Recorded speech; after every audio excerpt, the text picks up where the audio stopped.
नमस्कार दोस्तों, मैं हूं अंकित और आप सभी के बीच एक नई वीडियो लेकर आया हूं कि एफआईआर दर्ज कैसे करवाएं। तो दोस्तों, आज मैं बात करूंगा सीआरपीसी की धारा 154 यानी कि दंड प्रक्रिया संहिता 1973 की धारा 154। और दोस्तों, जैसे आप सभी को पता है कि अपराध दो प्रकार के होते हैं, संज्ञेय अपराध और असंज्ञेय अपराध। तो दोस्तों, जो संज्ञेय अपराध होता है तो वो उसमें क्या है, सीआरपीसी की धारा जो उसका शेड्यूल एक आपने देखा होगा, जिसमें हत्या, बलात्कार, आपके दहेज हो गया, अपहरण हो गया, दंगा हो गया, ये क्या है, संज्ञेय अपराध में आता है दोस्तों। और संज्ञेय अपराध जो होता है दोस्तों, उसमें क्या है, पुलिस आपको अब ये बताते संज्ञेय अपराध क्या है। संज्ञेय अपराध वह है जिसमें जो गंभीर अपराध है, जिसमें पुलिस बिना वारंट के अपराधी को गिरफ्तार कर सकता है। और असंज्ञेय अपराध जो सीआरपीसी की धारा 332 में 312 के मुताबिक गर्भपात कराना हो गया, या झूठे साक्ष्य देना हो गया, धोखाधड़ी या मानहानि, आप दलितों को प्रताड़ित करना आदि क्या है कि असंज्ञेय अपराध है। तो दोस्तों, ये ऐसे अपराध, जो ऐसे मामले होते हैं जो सीआरपीसी की धारा 2L के अनुसार ऐसे अपराध बिना वारंट के गिरफ्तार नहीं कर सकते हैं। तो दोस्तों, आपको क्या समझना है, जो सीआरपीसी की धारा 2L में परिभाषित कर दिया गया है कि जब तक माननीय न्यायालय आदेश नहीं देता है वारंट गिरफ्तारी का, तब तक पुलिसकर्मी असंज्ञेय मामलों में गिरफ्तारी नहीं कर सकता है। और दोस्तों, आज मैं बात करूंगा जो सीआरपीसी की धारा 154 के तहत पुलिस संज्ञेय अपराध को दर्ज करता है, और 155 के तहत सीआरपीसी की जो धारा 155 है उसके तहत असंज्ञेय अपराध दर्ज करता है। दोस्तों, आपको पहले समझना है कि जो संज्ञेय अपराध होता है उसमें क्या होता है, एफआईआर दर्ज होता है, फर्स्ट इंफॉर्मेशन रिपोर्ट, प्राथमिक सूचना रिपोर्ट। जो असंज्ञेय अपराध होते हैं वो क्या है, एनसीआर में दर्ज होते हैं, यानी कि दो रजिस्टर, हर थाने में दो रजिस्टर रहते हैं, एक संज्ञेय अपराध का और एक असंज्ञेय अपराध का। ठीक है, तो दोनों रजिस्टर, जिसका जो मामला, अब पुलिस ये कैसे पता करेगी कि ये संज्ञेय अपराध है या असंज्ञेय अपराध है। तो जो अगर असंज्ञेय अपराध होगा तो सीआरपीसी की धारा 154 के तहत दर्ज करेगी, और अगर जो असंज्ञेय मामला होगा तो सीआरपीसी की धारा 155 के तहत दर्ज करेगी। और दोस्तों, ये तो हो गया जो संज्ञेय अपराध और असंज्ञेय अपराध। अब आपको मैं बता दूं कि एफआईआर दर्ज कैसे करवाएं। 154 के तहत तो एफआईआर दर्ज होती है, पर सीआरपीसी की धारा 154(1) में अगर कोई भी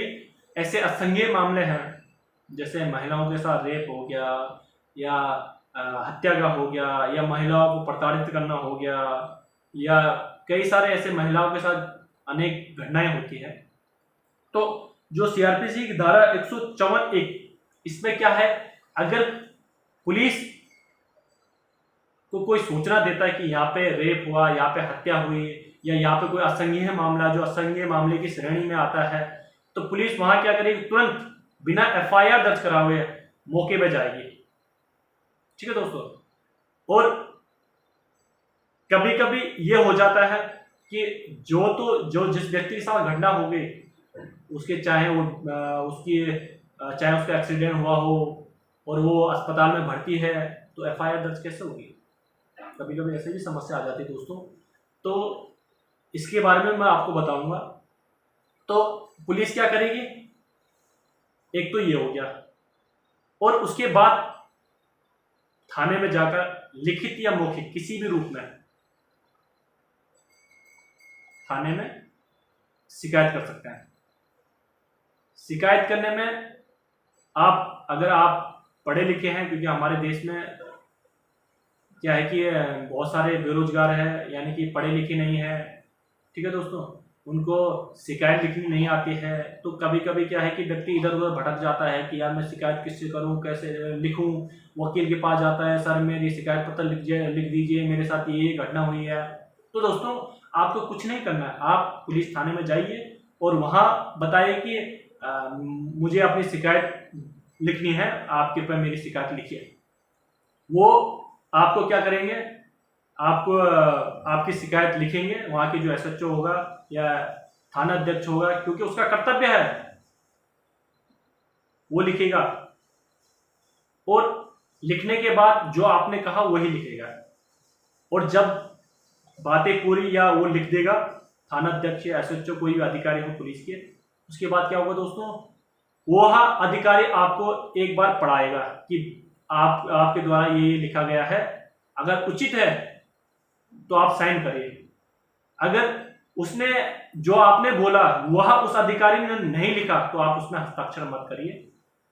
ठीक है। कभी कभी मैंने ऐसे मामले भी देखे दोस्तों कि पुलिस अधिकारी क्या करते हैं कि एफआईआर जो अनपढ़ रहते हैं, जो लिखे पढ़े नहीं रहते हैं, वो बोलते हैं कि हाँ सर आप लिखिए मेरी शिकायत और मेरे साथ ये हुआ, और उस शिकायत पत्र में कुछ और ही लिख लेते हैं और उससे साइन करवा लेते हैं। तो अगर कभी ऐसी आता है तो सबसे पहले जो आपने शिकायत लिखी है उसको उस अधिकारी से एक बार जरूर कहिए कि आप मुझे इस शिकायत को पढ़िए।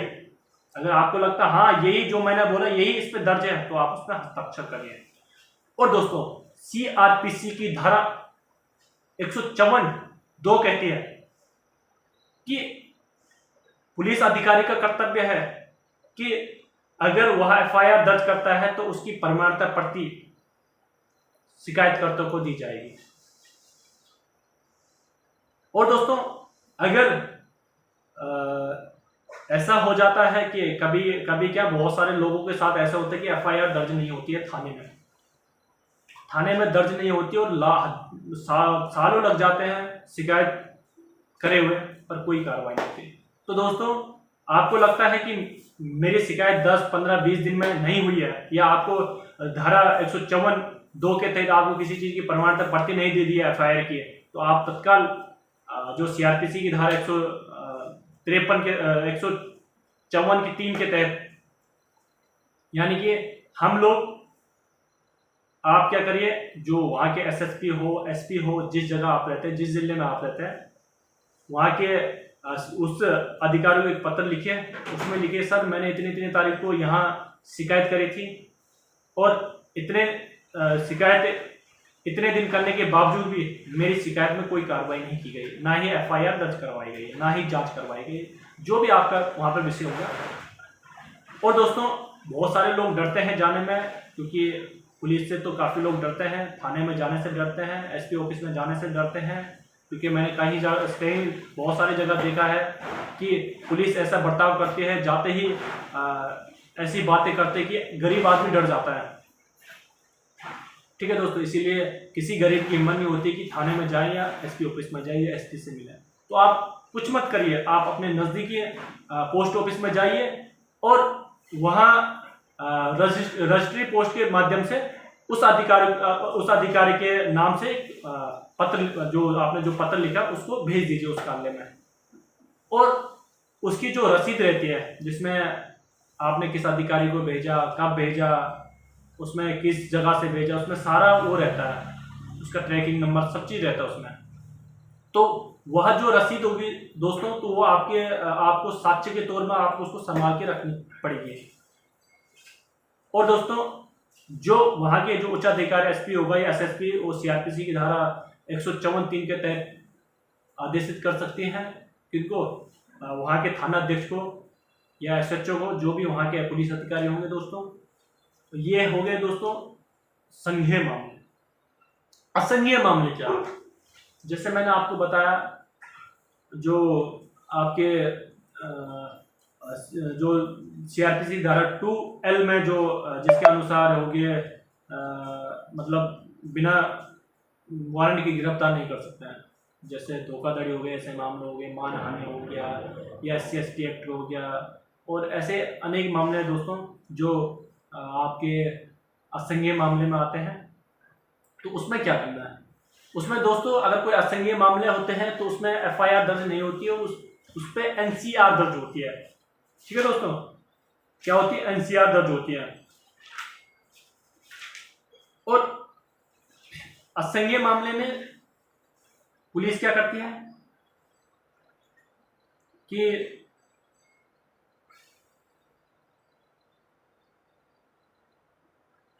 अगर आपके साथ कोई असंज्ञेय मामला हुआ है, आप क्योंकि पुलिस तो आप पुलिस के पास जाओगे तो पुलिस बताएगी भाई ये संज्ञेय मामले असंज्ञेय मामले, तो आप क्या करेंगे, पुलिस अधिकारी एनसीआर में दर्ज करवाएगा, एफआईआर नहीं एनसीआर में दर्ज करवाएगा और आपको बताएगा कि यह मामला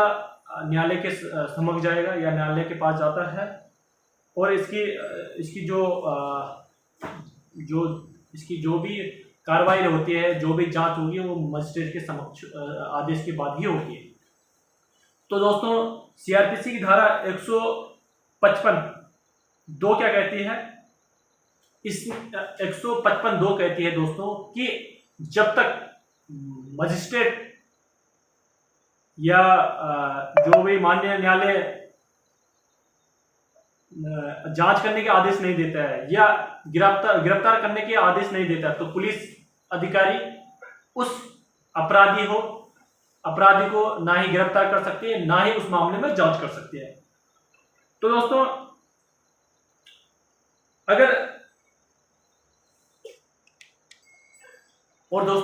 कभी कभार क्या होता है कि मैं अभी आपको बताने जा रहा हूं सीआरपीसी की धारा 155(4). कभी कभी ऐसा हो जाता है दोस्तों कि हमने क्या कर दिया कि एक तो कर दिया संज्ञेय अपराध, एक कर दिया असंज्ञेय अपराध, दोनों अपराध कर दिए। तो इस स्थिति में क्या होगा, तो सीआरपीसी की धारा 154 और 155(4) कहती है दोस्तों, जहां मामले का संबंध ऐसे 2 या अधिक अपराधों से है जिसमें से कम एक संज्ञेय है और इस बात के होते हुए भी अन्य अपराध असंज्ञेय है, तो यह मामला संज्ञेय समझा जाएगा। अगर कोई व्यक्ति ने 2 अपराध करे, एक संज्ञेय और असंज्ञेय अपराध, तो उसमें क्या किया जाएगा, संज्ञेय मामले दर्ज किया जाएगा। और दोस्तों अब बात रही अगर बात अब ये रही कि आपकी एफआईआर दर्ज नहीं होती है एसपी के आदेश के बाद भी या एसएचओ नहीं करता है, तो आप माननीय न्यायालय के समक्ष एक परिवाद दायर करिए जो सीआरपीसी धारा 190 के तहत, और माननीय न्यायालय अगर आवश्यकता समझेगा या उनको लगेगा तो वो क्या करेंगे, सीआरपीसी की धारा 156(3) के तहत संबंधित पुलिस थाने को एफआईआर दर्ज करवाने के आदेश देंगे। तो दोस्तों कभी कभी ऐसा हो जाता है कि पुलिस अधिकारी खुद अपराध कर देते हैं और होता ही है, पुलिस अधिकारी अपने ऊपर मुकदमा नहीं कर सकता है, एफआईआर दर्ज नहीं कर सकता है। तो आपको लगता है कि पुलिस अधिकारी ने मेरे साथ मारपीट गाली गलौज की है, तो उसके ऊपर भी मारपीट का या गाली गलौज का मुकदमा होना चाहिए। तो मुझे लगता नहीं है कि थाने में जाकर आपकी एफआईआर दर्ज होगी या एसपी ऑफिस में जाकर आपकी एफआईआर दर्ज होगी। आप न्यायालय के समक्ष परिवाद दायर करें और माननीय न्यायालय आदेशित करेगा एफआईआर दर्ज करवाने का। और दोस्तों सबसे बड़ी बात तो यह है कि अगर माननीय न्यायालय को लगता है कि एफआईआर दर्ज करवाना है तो एफआईआर दर्ज करवाने के आदेश देगी, 100% देती है। और यह मैंने पहले ही बताया दोस्तों, कभी कभी हम तो एफआईआर तो दर्ज कर लेते हैं, जांच भी कभी कभी पुलिस गलत कर लेती है। तो उसमें मैंने आपको पिछली वीडियो में बताया था जो सीआरपीसी धारा 156(a) और (b) कैसे पुलिस अधिकारियों को सबक सिखाए, किस तरीके से पुलिस अधिकारी लगातार हर एक चीजों में गलत काम करते हैं, ठीक है, गलत अनुसंधान करते हैं, जो भी क्योंकि कभी कभी पुलिस अधिकारी क्या है कि गलत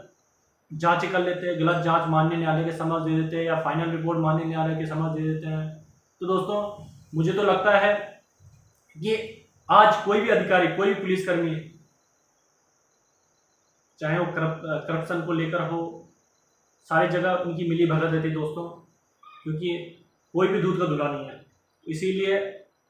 आप इस प्रोसेस को अपनाइए, मुझे पूरा विश्वास है